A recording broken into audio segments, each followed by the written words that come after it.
Siap, gerak.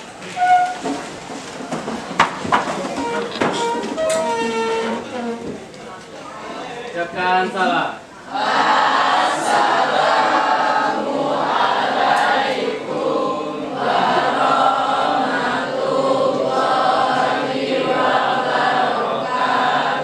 Waalaikumsalam warahmatullahi wabarakatuh. Doa mulai.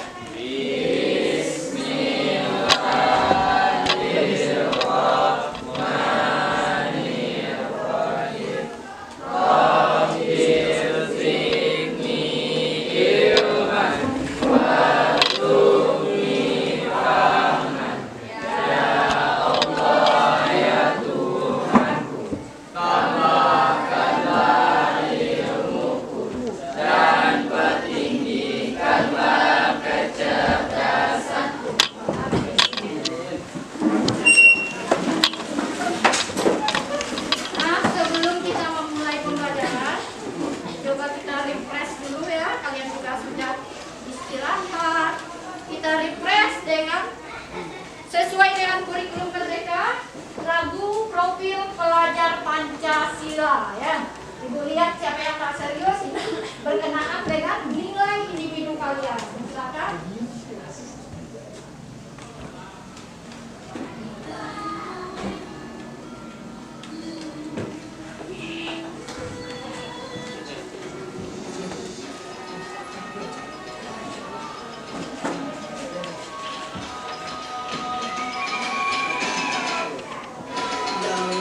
Mana yang bisa mulai mengikuti ya?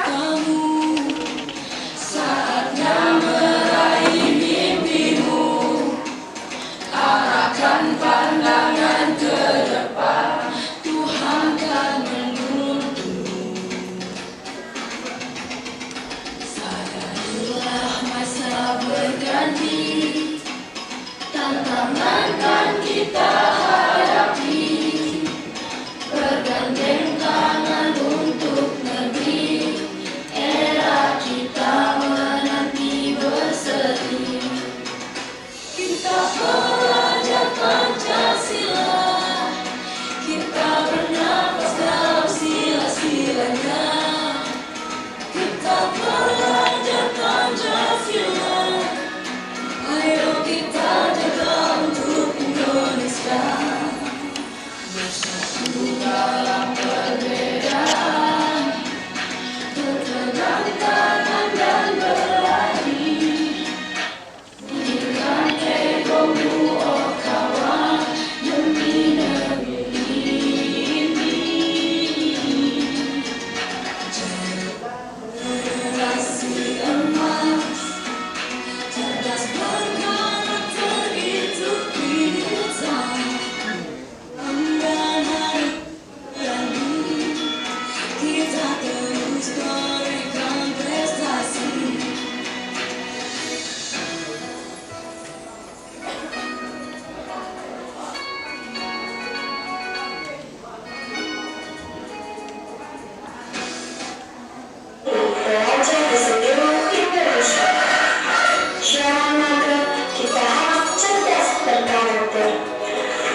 Sebelum materi ketenagakerjaan, pendapatan nasional itu sudah dipelajari. Ada yang bisa mengingat kembali apa itu pendapatan nasional? Silakan tunjuk tangan. Pendapatan nasional. Ada yang bisa? Pendapatan nasional. Siapa? Andrio. Coba Andrio. Pendapatan nasional adalah pendapatan oleh semua orang, baik individu maupun dalam suatu organisasi, dalam suatu negara. Dalam suatu Negara. Ya, bagus ya. Ada yang lain yang bisa menjawab? Dari kelompok 1. Ada? Selanjutnya metode pendapatan nasional. Ada berapa metode pendapatan nasional? Metodenya, cara kita akan menghitung pendapatan nasional ada 3 metode. Ada metode, silakan siapa yang bisa? Ya, bisa nih ya. Kata Rani, silakan. Siapa yang bisa? Ya, Dwi Alika. Coba.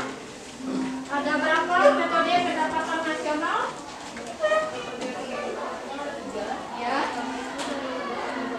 Ya. Ya. Iya, betul ya. Satu lagi.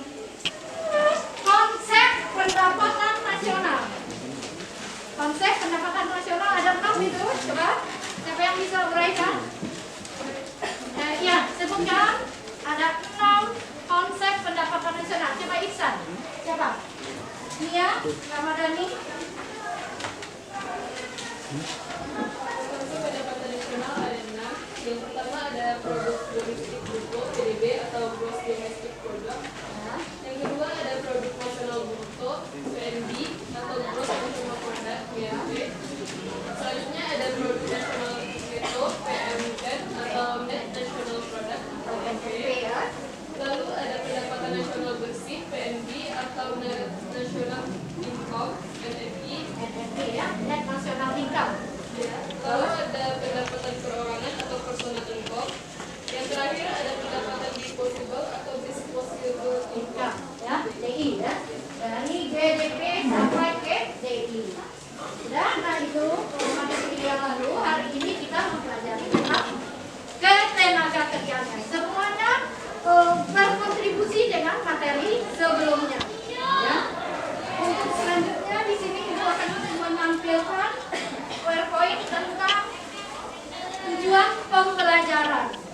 Tujuan diharapkan nanti ketika kita sudah mempelajari tentang ketenagakerjaan, anak-anak semua diharapkan seperti yang akan ditampilkan ini.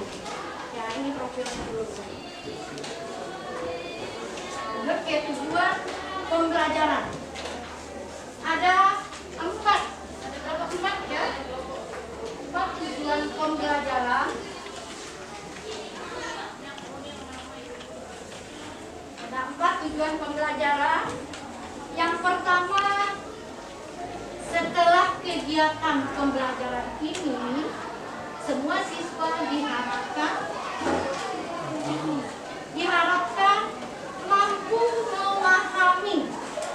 mampu memahami materi ketenagakerjaan melalui nanti ada tayangan video ya. Jadi sini kita nanti menganalisis video permasalahan tentang ketenagakerjaan yang akan ditayangkan selanjutnya. Yang kedua, peserta didik diharapkan mampu menjelaskan.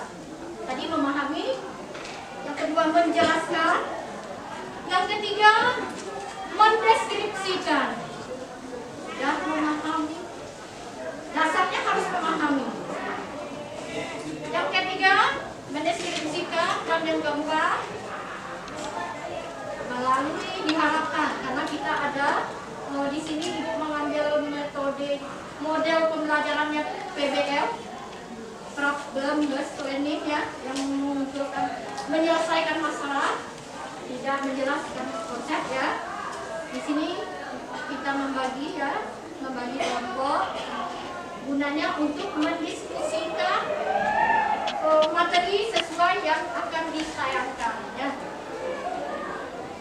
Setelah itu kita membagi kelompok ini, langsung saja ini kelompok pertama.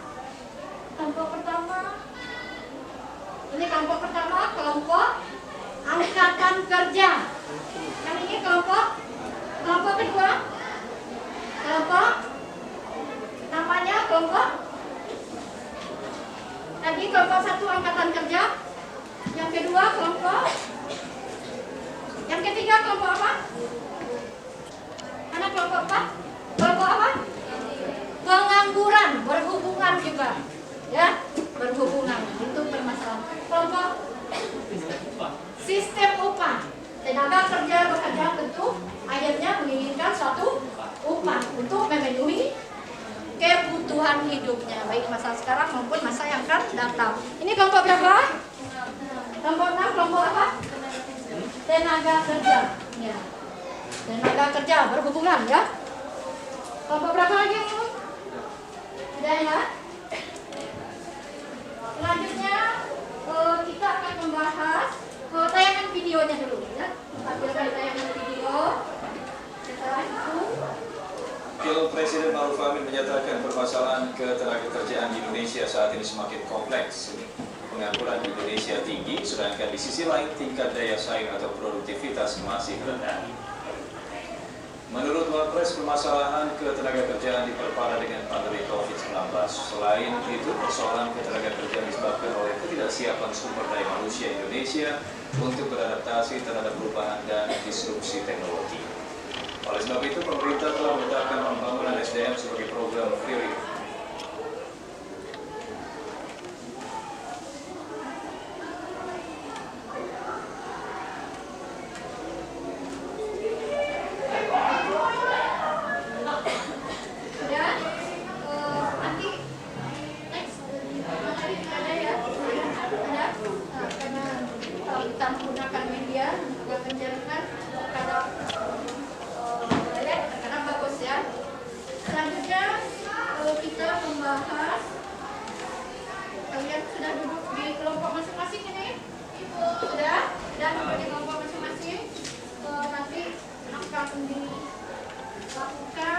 Pembahasan tentang masalah yang ditampilkan dari tayangan video tersebut ya.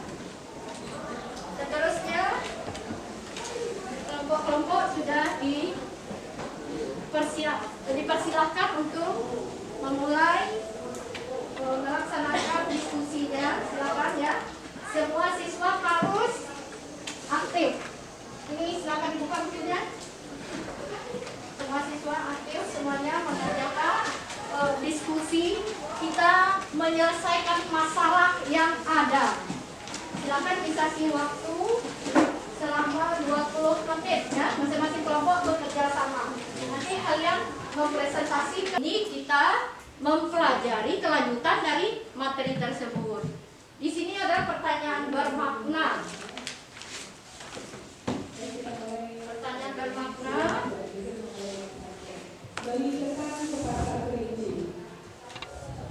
Berhubungan pertanyaan romantik ya. Ini ada pertanyaan, apakah suatu pekerjaan dapat diserahkan kepada setiap orang? Ada yang bisa menjawab? Coba Simba. Ingat ya, kata kuncinya pekerjaan diserahkan kepada setiap orang. Kalau dapat, apa alasannya? Silakan Simba. Baiklah, ingin menjawab. Ya, silakan.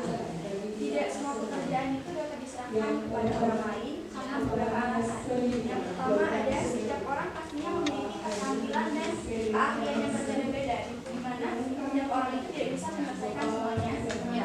Yang kedua, setiap orang juga memiliki minat dan motivasi untuk menyelesaikan suatu tujuan tertentu. Dan yang ketiga ada faktor fisik dan kesehatan, yang dimana tidak semua orang itu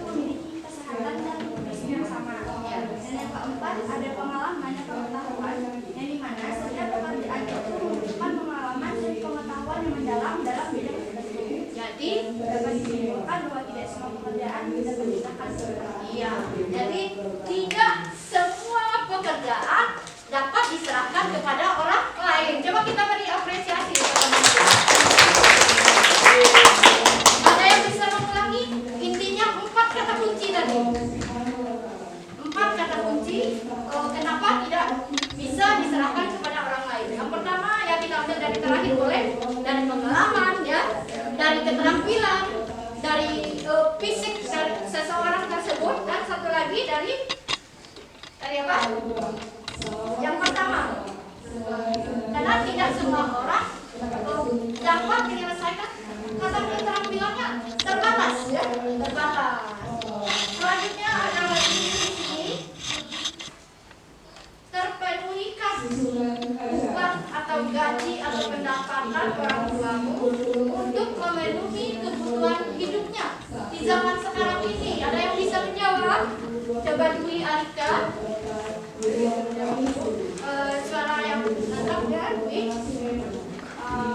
Jawabannya itu terpenuhi karena memang dari kedua tokoh sendiri itu selalu memenuhi dengan bagian untuk upah dari orang tua. Iya. Orang tuanya bekerja semuanya?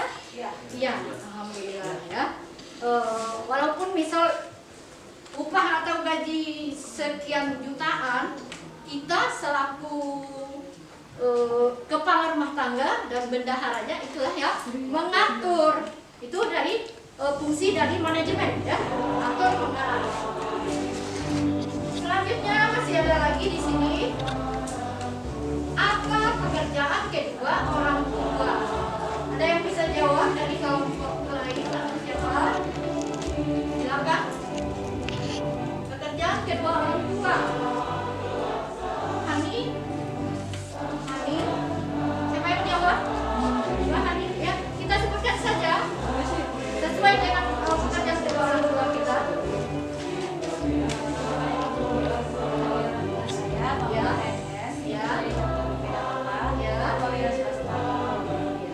Terpenuhi. Satu lagi. Di sini ada pertanyaan berikut. Berapa upah atau gaji? Ya, kisaran ya. Dan harus jumlah yang detail ya. Berapa upah atau gaji? Boleh yang dari swasta boleh ya. Yang dari swasta boleh. Berapa gaji atau upah yang diterima sebelumnya? Karena kita berhubungan dengan materi yang kita bahas tersebut, upah namanya ya, sistem upah. Kira-kira berapa? Rentan berapa? 5 sampai 10, 2 sampai 5, berapa? Ya tergantung dari keterampilan, kemampuan tenaga kerja tersebut ya. Berarti kita sudah bisa memahami ya. Selanjutnya ada permasalahan di sini tentang upah. Apa itu upah ya? Ya secara argumen kita sendiri. Bekerja kita pasti kita menerima upah. Bahasa kasarnya upah ya. Kalau bahasa halusnya bisa insentif, gaji ya. Gaji karyawan, upah karyawan.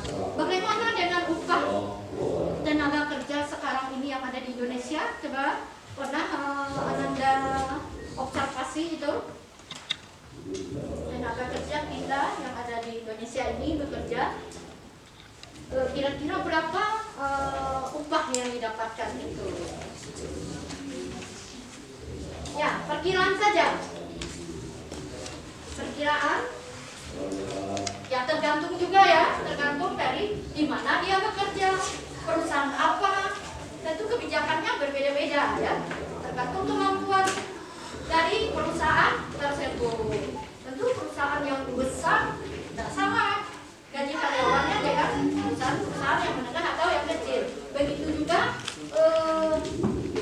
kuantitas sama kualitas pekerjaannya. Ya baik, yang ini silakan dibuka. Ada materi ya.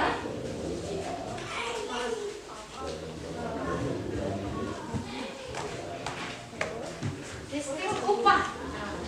Sistem upah kita membahas hari ini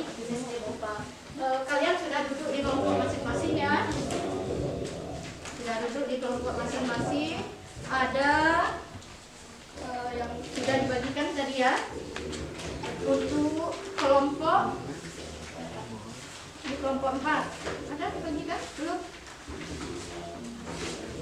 Nah ini. Nah, ada artikelnya di sini. Nah, silakan di sini bekerja sama dengan anggota kelompok masing-masing untuk membahas permasalahan. Karena model pembelajaran yang Ibu terapkan di sini problem based learning ya, berarti menganalisis suatu permasalahan. Bukan kita harus menjelaskan definisi ya. Silakan kelompok masing-masing bekerja sama mengeluarkan pendapat baik dari sumber belajar berupa buku, gadgetnya juga boleh ya. Silakan. Semakin banyak media, semakin luas wawasan kita. Silakan dikerjakan. Ada berapa permasalahan yang ada di artikel tersebut? Kita gali ya, kita gali permasalahan, informasi yang kita dapatkan ya. Masalahnya Iya, berkelompok. Yang hadir, mungkin tidak hadir nanti kan laporan ini. Jumlah 34 tidak hadir 6 ya. Tidak hadir. Silakan dulu.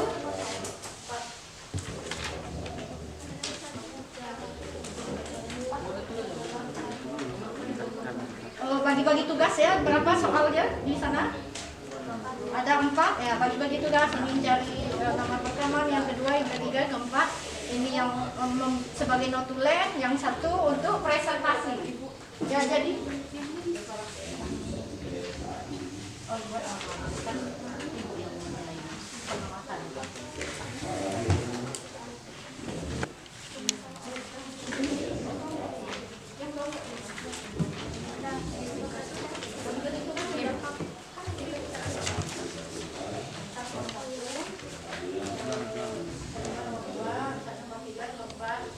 Ada yang nomor itu.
bergantung kepada beberapa faktor seperti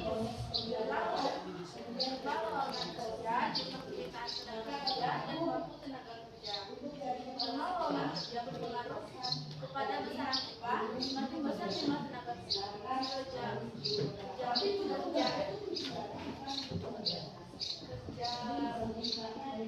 atau angkatan kerja dari lowongan kerja, maka biasanya upah lebih rendah begitu pula sebaliknya.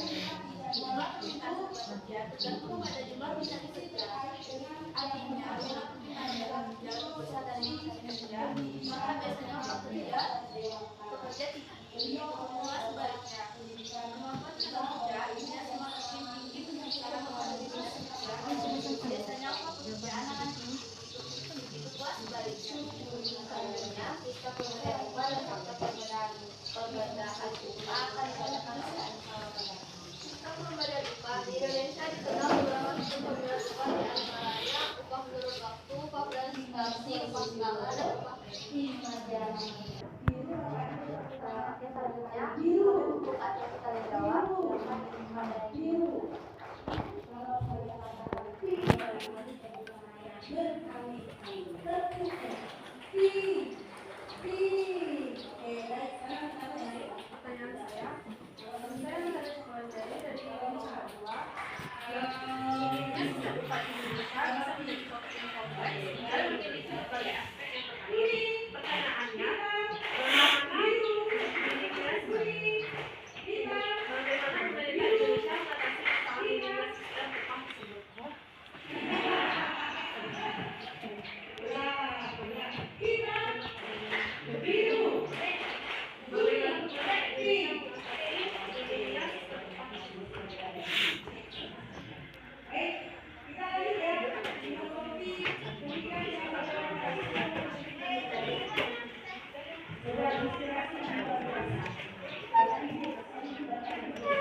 Baiklah, saya akan menjawab pertanyaan dari Belanda. Pemerintah dan saya telah mengambil berbagai langkah untuk mengatasi minimnya sistem upah di negara ini. Berikut adalah beberapa langkah yang telah diambil. 1. Penetapan upah minimum. 2. Pembentukan Dewan Pengupahan. 3. Perbaikan sistem informasi upah. 4. Peningkatan keterampilan dan produktivitas. 5. Penguasaan dan penegakan hukum. 6. Konsultasi dan dialog. Baiklah, itu saja. Apakah jelas?